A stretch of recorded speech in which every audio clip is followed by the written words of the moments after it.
मित्रांनो, तुम्ही जर या चॅनलवर नवीन आला असाल तर चॅनलला लाईक आणि सबस्क्राईब करायला विसरू नका आणि बेल आयकॉन प्रेस करायला विसरू नका, म्हणजे माझ्या सर्व व्हिडिओची नोटिफिकेशन तुम्हाला लगेच कळेल। मित्रांनो, माझं नाव सौरभ आहे आणि ही घटना माझ्यासोबत काही वर्षापूर्वी घडली आहे। मी अमरावतीला राहतो। पूर्ण शहरात सुप्रसिद्ध हॉस्पिटल, त्या हॉस्पिटलला मी काम करतो। काही कारणामुळे मी त्या हॉस्पिटलचे नाव तुम्हाला या कथेत सांगू शकत नाही, कृपया माफी असू द्या। मी आणि माझा मित्र रोहन, आम्ही त्या हॉस्पिटलला रुग्णवाहिका चालक म्हणून काम करतो। आम्ही रात्री अपरात्री मृत पेशंट, घायल झालेले पेशंट ने-जा करायचे काम करायचो। साधारण 5 वर्ष मी हेच काम करत आलो होतो, पण माझ्यासोबत कधीच काही विचित्र घडलं नाही आणि माझ्या तशा गोष्टींवर विश्वासही नव्हता। पण एक मात्र खरं आहे, जोपर्यंत काही घटना आपल्यासोबत घडत नाही तोपर्यंत त्या घटनांवर विश्वास ठेवणं खूप कठीण असतं। तसंच माझ्यासोबतही घडलं। ही घटना खूप जुनी आहे, पण त्या घटनेचा मी अजूनही विचार केला तर माझ्या अंगावर शहारे उभे राहतात। एका दिवशी आमच्या हॉस्पिटलला एक जळालेले पेशंट आले। त्या पेशंटच्या घरच्यांनी त्यांच्याच 4 व्हीलरमध्ये घेऊन त्या पेशंटला आमच्या हॉस्पिटलमध्ये आणले होते। त्या जळालेल्या पेशंटवरून असं वाटत होतं ते एखाद्या मोठ्या घरचं पेशंट आहे आणि त्यातच खूप जोरात आरडाओरडा हॉस्पिटलमध्ये चालू होता आणि हॉस्पिटलमध्ये गर्दीही खूप जमली होती। जणू असं वाटत होतं ती स्त्री खूप मोठ्या घरची मुलगी आहे। तेव्हा मला आठवते, रात्रीचे 9 वाजले होते। त्या स्त्रीचे नातेवाईक हॉस्पिटलमध्ये शांत बसले होते। काही स्त्रिया रडत होत्या। काही वेळानंतर डॉक्टर बाहेर आले आणि त्या जळालेल्या स्त्रीच्या बाहेर उभे असलेल्या नातेवाईकांना काही सांगून परत एकदा आत गेले। आता बघता बघता 1 तास उलटून गेला होता। आता रात्रीचे 10 वाजले होते आणि रात्रीच्या 11च्या सुमारास त्या जळालेल्या स्त्रीचा मृत्यू झाला आणि हॉस्पिटलमध्ये फक्त रडायचे आणि किंचाळण्याचे आवाज येऊ लागले। काही नातेवाईक तिथून त्यांच्या गावात पोहोचले आणि त्याच्याच काही वेळात डॉक्टरांनी त्या जळालेल्या स्त्रीची डेड बॉडी त्यांच्या गावात आम्हाला घेऊन जायला सांगितली। डॉक्टरांनी आम्हाला त्या गावाचा काही पत्ता दिला आणि आम्ही रात्री 11च्या सुमारास ते जळालेले मृत शरीर घेऊन आमच्या हॉस्पिटलमधून निघालो। ते त्या स्त्रीचं मृत शरीर जेव्हा आम्ही आमच्या गाडीमध्ये टाकले तेव्हा एक विचित्रच वास आम्हाला येऊ लागला। खूप भयान अवस्था झाली होती त्या स्त्रीची। आम्ही दोघंही कधीच कोणची डेड बॉडी घेऊन जाताना एवढं घाबरलो नव्हतो तेवढं आम्ही त्या दिवशी घाबरत होतो। आणि त्यातच वातावरणही तसंच होतं। काळाकुट्ट अंधार होता, भयान शांतता। रोहन आणि मी एकामेकांच्या चेहऱ्याकडे बघत होतो, पण तोंडातून आवाज फुटत नव्हता। आम्हा दोघांना त्या गावात जायला साधारण 4 ते 5 तासाचा रस्ता पार करायचा होता। आता आम्हाला हॉस्पिटलमधून निघता निघता रात्रीचे 12 वाजले होते, म्हणून साहजिक होते आम्हाला त्या गावात पोहोचायला सकाळचे 4 ते 4:30 वाजणार होते।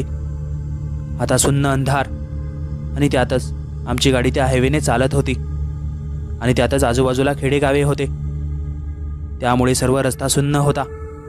एकही वाहन समोरून व मागून येताना दिसत नव्हते। मला तर असं वाटत होतं जणू आमच्यासोबत कुठं काहीतरी वेगळंच घडणार आहे। म्हणून मी माझं मन हलकं करण्यासाठी रोहनला सहज विचारले, अरे रोहन, तुला काही नवीन वाटतंय का आज? मला खूप भीती वाटतंय यार।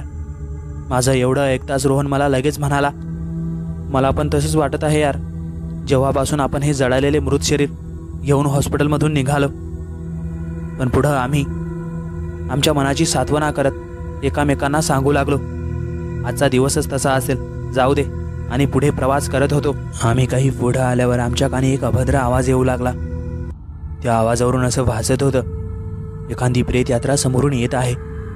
आम्ही जसं जसं आमची गाडी घेऊन समोर जात होतो तसा तो भयान आवाज आमच्या कानी येत होता आणि समोर बघितले तर काही दुरून खूप सारे पुरुष येताना दिसत होते।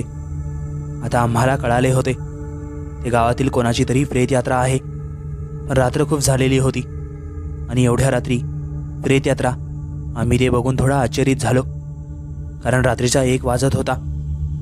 आम्ही त्या प्रेत यात्रेला बघून आमची गाडी तिथंच त्या रस्त्याला थांबवली आणि आमच्या भित्र्या नजरेने त्या प्रेत यात्रेला आम्ही आमच्या गाडीतून बघू लागलो। बघता बघता ते प्रेत यात्रा आमच्या गाडीजवळ येऊन पोहोचली. खूप सारे पुरुष आणि एक मृतदेह त्या काही लोकांच्या खांद्यावर. खूप भीतीदायक नजारा वाटत होता तो.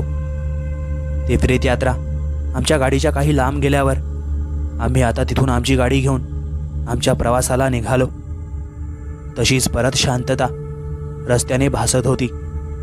आता केव्हापासून ड्रायव्हिंग करून करून आम्ही चांगलेच दमलो होतो, म्हणून आता आम्ही थोडं हलकं होण्यासाठी आमची गाडी त्या हायवेलाच थांबवली आणि हलकं होण्यासाठी आम्ही आमच्या गाडीच्या खाली उतरलो. आम्ही तिथं साधारण 5 मिनिट थांबलो असेल तर माझे अचानक लक्ष आमच्या गाडीच्या मागच्या बाजूस गेले. तर मला तिथं अक्षरशः कोणीतरी उभे दिसले. मी लगेच रोहनला म्हणालो, अरे यार, तिथं कोणीतरी उभं आहे. रोहनने लगेच तिकडे त्या गाडीच्या मागच्या बाजूस बघितले तर त्यालाही तिथं कोणीतरी उभे दिसले, म्हणून आम्ही लगेच पळत गेलो. पण आता तिथं कोणीच उभं नव्हते. आता मी आणि रोहनही चांगलेच अचंबित झालो. पण आमचाच काहीतरी भ्रम असेल असा विचार करून आम्ही आमची गाडी घेऊन पुढं आमच्या प्रवासाला निघालो. आम्ही तिथून काही पुढं आल्यावर तशीच काहीशी आकृती आमच्या गाडीच्या काही अंतरावर उभी दिसत होती. आम्ही दोघेही खूप घाबरत होतो, पण त्या आकृतीवरून असं वाटत होतं की तो त्या प्रेत यात्रेतलाच एखादा पुरुष असावा, कारण त्यांच्या अंगावर पूर्ण पांढरे कपडे दिसत होते. त्याचा चेहरा आम्हाला स्पष्ट दिसत नव्हता, कारण आमच्या गाडीच्या त्या समोरील लाईटामध्ये त्याचे पांढरे शुभ्र कपडे स्पष्ट चमकत होते, जसे त्या प्रेत यात्रेतील लोकांचे चमकत होते. आता आम्ही दोघंही खूप घाबरत होतो, कारण असं पहिल्यांदाच आमच्यासोबत घडत होतं आणि त्यातच ते भयानक जळालेले त्या स्त्रीचे प्रेत आमच्या गाडीत होते, म्हणून आम्हाला आणखीनच भयानक वाटत होतं. आता जो आमच्या हॉस्पिटलच्या डॉक्टरांनी दिलेला ॲड्रेस होता त्याच्या आम्ही खूप जवळ आलो होतो. जसं जसं आम्ही त्या गावच्या जवळ जात होतो तशा तशा आमच्यासोबत विचित्र घटना घडत होत्या. आम्ही आता काही भरधाव वेगात आमची गाडी पळवत होतो तर रोहनचे अचानक लक्ष आमच्या गाडीत असलेल्या त्या प्रेतवर गेले, तर त्याच्या पायाखालची जमीनच सरकली. तो घामाने चरचर झाला आणि जोरात किंचाळलाही. मी त्याला लगेच म्हणालो, अरे काय झालं? त्याच्या चेहऱ्यावरून असं वाटत होतं त्याने काहीतरी भयानक बघितले. मी त्याला विचारताच तो मला खूप घाबरतच म्हणाला, अरे आपल्या गाडीत कोणीतरी बसलेलं आहे, त्या प्रेतसोबत कोणीतरी आहे. मला त्या प्रेतसोबत कोणीतरी बसलेलं दिसलं. तसं मी त्याला लगेच म्हणालो, अरे तसं काही नसेल, तुला काहीतरी भास झाला असेल आणि तू सारखा तोच विचार करत बसू नको. मी त्याला एवढं बोलल्यानंतर तो काही वेळ शांत झाला. आता सकाळचे 3 वाजले होते. आम्ही त्या गावच्या खूप जवळ आलो होतो. साधारण 1 ते 1.5 तासात आम्ही त्या गावात पोचणार होतो आणि बघता बघता आम्ही तो 1 ते 1.5 तासाचा प्रवासही आम्ही पार केला आणि त्या गावात येऊन पोहोचलो. आणि आम्ही ते जळालेले मृत शरीर आम्ही त्या गावातील त्यांच्या नातेवाईकांकडे पोस्ट केले आणि आम्ही आमची गाडी घेऊन त्या गावातून निघालो. त्या गावाच्याच काही लांब असलेल्या एका फाट्यावर आम्ही आमची गाडी थांबवली आणि काही फ्रेश होण्यासाठी तिथं असलेल्या एका छोट्याशा हॉटेलमध्ये चहा आणि नाश्ता केला. पण आमच्या मनात सतत चाललेल्या त्या प्रश्नांच्या भडीमारामुळे आम्ही शेवटी त्या हॉटेल मालकाला त्या जळालेल्या स्त्रीबद्दल आम्ही काही विचारले, तर त्या हॉटेल मालकाचे अचंबित करणारे उत्तर आम्हाला मिळाले. तो हॉटेल मालक सांगत होता, काही दिवसापूर्वीच त्या स्त्रीच्या नवऱ्याचा त्या हायवेवर अपघातात मृत्यू झाला होता आणि त्याच्याच काही दिवसानंतर त्या स्त्रीने स्वतःला जळून घेतले.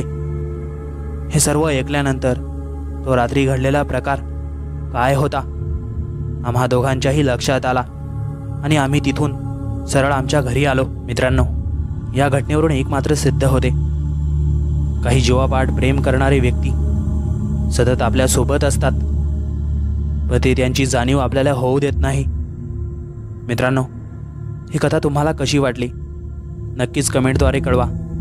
आणि तुम्ही अजूनही आपलं चॅनल सबस्क्राईब केलं नसेल तर लगेच सबस्क्राईब करून घ्या.